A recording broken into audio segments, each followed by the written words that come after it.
power to ensure that we can secure the border and launch this large mass deportation operation. And I would echo the comments of my colleague, Mr. Homan. While this has been a great start, we will not get complacent. The previous administration allowed tens of millions of illegal people into the interior of our country, and President Trump has promised the American people that he is going to deport those individuals. And so every single day, this administration is empowering law enforcement agents on the ground across our country to do their jobs, to work with federal law enforcement officers in CBP and in ICE to deport heinous illegal criminals from American communities. We also will need more funding from Congress when it comes to detention and deportation. It was a purposeful decision by this president on his first domestic trip to go to North Carolina and to California to visit with Americans who were impacted by Hurricane Helene and also by the deadly fires. A red state and a blue state, both of which feel forgotten by the previous administration and the federal government. That is now ended under President Trump. He will continue to put Americans first, whether they're in East Palestine, in Pacific Palisades, or in North Carolina. Sure. Thank you, Caroline. On California, could you please clarify what the military did with the water last night as referenced in the president's Truth Social post? The water has been turned back on in California, and this comes just days after President Trump visited Pacific Palisades, and as you all saw, applied tremendous pressure on state and local officials in Pacific Palisades, including Los Angeles Mayor Karen Bass, to turn on the water and to direct that water to places in the south and in the middle of the state that have been incredibly dry, which has led to the expansion, the rapid expansion of these fires. So could you clarify? Many outlets in this room have been fear-mongering the American people into believing there is a constitutional crisis taking place here at the White House. I've been hearing those words a lot lately. But in fact, the real constitutional crisis is taking place within our judicial branch, where district court judges in liberal districts across the country are abusing their power to unilaterally block President Trump's basic executive authority. We believe these judges are acting as judicial activists rather than honest arbiters of the law. And they have issued at least 12 injunctions against this administration in the past 14 days, often without citing any evidence or grounds for their lawsuits. This is part of a larger concerted effort by Democrat activists and nothing more than the continuation of the weaponization of justice against President Trump. Quick news flash to these liberal judges who are supporting their obstructionist efforts: 77 million Americans voted to elect this president. And each injunction is an abuse of the rule of law and an attempt to thwart the will of the people. As the president clearly stated in the Oval Office yesterday, we will comply with the law in the courts, but we will also continue to seek every legal remedy to ultimately overturn these radical injunctions and ensure President Trump's policies can be enacted. So here in our new media seat today, we have Chris Pavlov. The military's role was, where the water came from, and how it got there? Again, the Army Corps of Engineers has been on the ground in California to respond to the devastation from these wildfires. And I would point out that just days after President Trump visited the devastation from these fires, the water was turned on. That is because of the pressure campaign he put on state and local officials there who clearly lack all common sense. And I will never forget being at that roundtable with the president last week and hearing the frustration in the voices of Pacific Palisades residents who feel as though their government has just gone insane.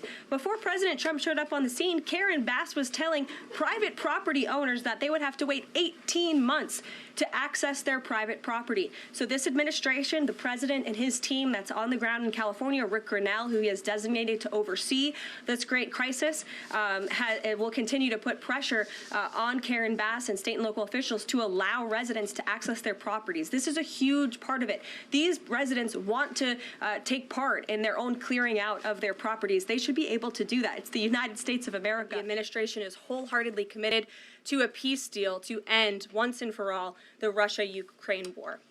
More on that later. I'm sure you'll have more questions to ask. This week, the president has continued to deliver on his promises to the American people.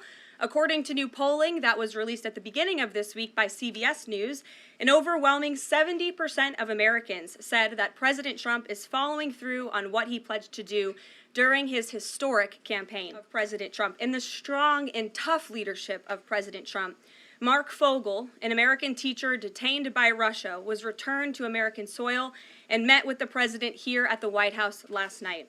Special Envoy Steve Witkoff and the rest of President Trump's incredible national security team helped to negotiate the exchange that secured Mark Fogel's release. This event shows a good faith effort from Russia, and it's a sign, as I just said, that we are moving in the right direction to end this brutal war. Well, first of all, on the inflation point, we did receive those numbers, and they were worse than expected, which tells us that the Biden administration indeed left us with a mess to deal with.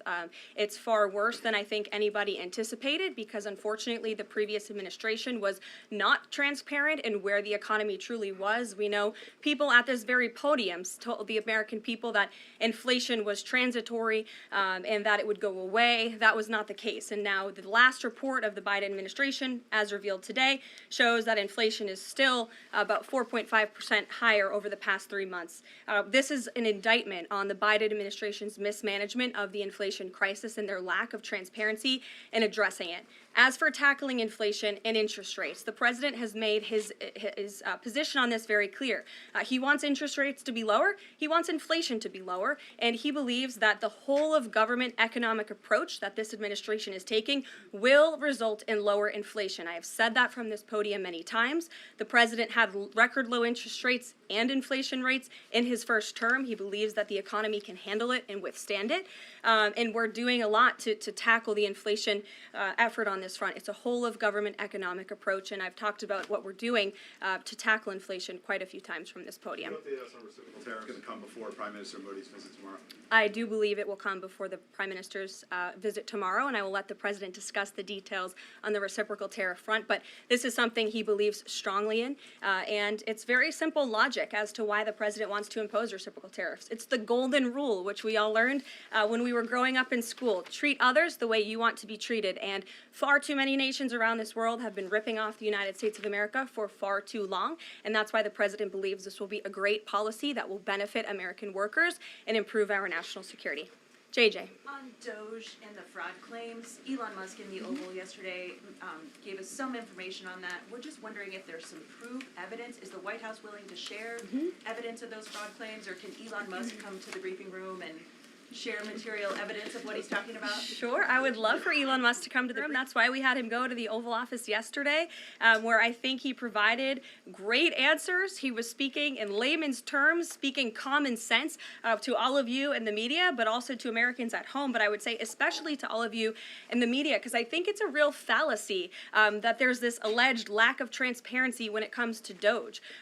President Trump and Elon Musk have been incredibly transparent on what Doge is doing. There is an X account with the Doge handle. They are tweeting out what they are doing on a daily basis. They have a website where they are posting the receipts of the contracts that they are reviewing and the payments that they have stopped from going out the door. The secretaries of our departments have stopped from going out the door. And I would also say that before it was Elon Musk making our government efficient and accountable, it was some unnamed bureaucrat that none of you knew. Elon Musk is the richest man in the world. He's also now one of the most highly scrutinized men in the world alongside President Trump because of what he's doing and the access that he is allowing. So there's great transparency. Several inspectors general, without giving Congress the 30-day legally required notification that they were being fired. I think only 2 were left at DHS and the DOJ. And then yesterday we saw several prosecutors, I believe 12, fired from the Justice Department who worked on the investigations into the president. As you know, they are career prosecutors, therefore they are afforded civil service protections. How is the administration deciding which laws to follow and which ones to ignore? So it is the belief of this White House and the White House counsel's office that the president was within his executive authority to do that. He is the executive of the executive branch, and therefore he has the power to fire anyone within the executive branch that he wishes to. There's also a case that went before the Supreme Court in 2020, Scala Law LLC versus the Customs, bureau protection. I would advise you to look at that case, and that's the legality that this White House was resting on. To ensure that we can secure the border and launch this large mass deportation operation. And I would echo the comments of my colleague, Mr. Homan. While this has been a great start, we will not get complacent. The previous administration allowed tens of millions of illegal people into the interior of our country, and President Trump has promised the American people that he is going to deport those individuals. And so every single day, this administration is empowering law enforcement agents on the ground across our country to do their job.